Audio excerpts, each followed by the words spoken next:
know some people think Photoshop is an overwhelming program that's difficult to use, but I'm here to take all the strain out of it.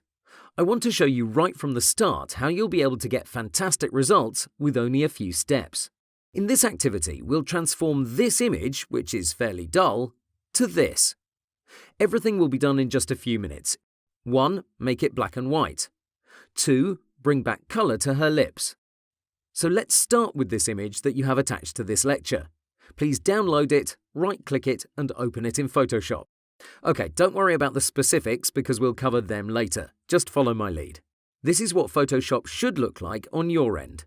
If that's not the case, go to the top right and click here. From this list, you should choose Essentials. If the program still doesn't look remotely like what you see here on the screen, then click again and choose Reset Essentials. Great. Go to the bottom right of Photoshop and click on this small yin-yang symbol. From this new list that appeared, choose black and white. Immediately our image has changed, but we're just getting started. You'll notice a new panel has appeared and it's called Properties. From here we can further adjust this black and white effect. Play around with these sliders as you want without any fear that you might ruin the image.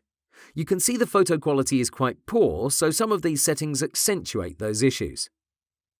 Luckily, if something isn't right, you have two options. First, you can disable this black and white effect by clicking on the eye icon next to it.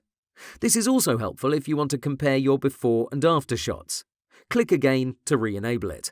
In case some of these settings are not right and you can't remember their initial position, your second option is to press on this arrow icon that will reset everything. This way you don't have to delete and start over in case you mess up. I think I want her hair a bit darker, so taking down the blues slider to something like -100 is going to help me do that. Let's also take down magentas to about -25 or so. Again, you don't have to be precise because we can always come back and change these settings. Okay, this is looking good so far, and you could stop here, but I want a dramatic effect. I want her lips to be bright red while everything else is muted. Let's do that now. Press B to identify the brush tool. Take a look at this Tools panel on the left. Click and hold to make sure you have the brush tool selected and not something else. Okay, now focus here. Click on this small icon that will open up our Brush Properties panel. Don't get confused by everything that's going on. We only want three things. First, select the very first brush from the list. Second, make sure the hardness is set at 0%. Lastly, adjust your size to about 60 pixels or so. Great, now it's time to get to work. Make sure you have black as the top square here. If that's not the case, press X on your keyboard and that will flip these two. Now press Z to activate the zoom tool.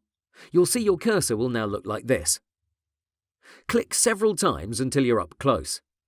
Press B for your brush tool and let's start painting over her lips. And as I'm painting, you can see how these stand out tremendously.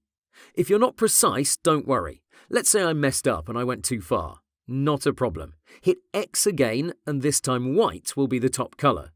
Paint over your mistake and it magically goes away. Now switch back to black and continue painting. As you progress, you may want to adjust your brush size. These tricky parts will require a smaller size, something like 20 or 30 pixels.